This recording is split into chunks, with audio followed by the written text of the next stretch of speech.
बहुजन समाज पार्टीचा प्रदेश सचिव आहे आणि आज आम्ही इथं बहुजन समाज पार्टीतर्फे पूर्ण भारत स्तरावर जे जिल्हाधिकारी कार्यालयासमोर निदर्शन धरण्यात येत आहेत त्याचाच एक भाग म्हणून आम्ही हे आयोजन केलेलं आहे।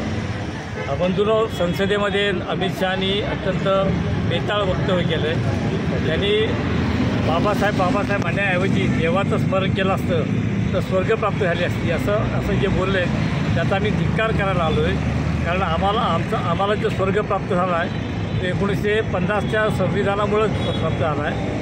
आमचा समाजाने ह्या बहुजन समाजानं असंख्य वेळा सगळ्या देवादेवतींचा पूजा केली, पण 1950 पूर्वी हे कोणी देवदेवता आम्हाला प्रसन्न झालं नाहीत, ना लक्ष्मी झाली ना सरस्वती झाली।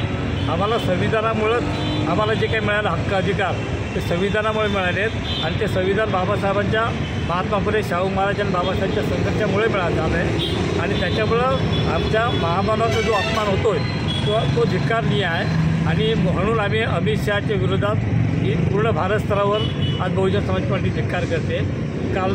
परवाच आम्हाला तो आदेश आलेला आहे की येत्या 24 तारखेला आपल्याला धिक्कार करायचा आहे, त्यामुळे आम्ही आज धिक्कार करत आहोत। आणि आम्ही अमित शहाला हे सांगू इच्छितो, तुम्ही भारताच्या ह्या लोकांना 21व्या शतकातल्या लोकांना 18व्या शतकात घेऊन जाऊ नका।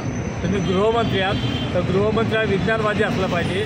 देवा देवतांची पूजा केल्यानं स्वर्ग प्राप्त होतो हे म्हणणं टोटल चुकीचं आहे आणि त्याचा आम्ही धिक्कार करतो।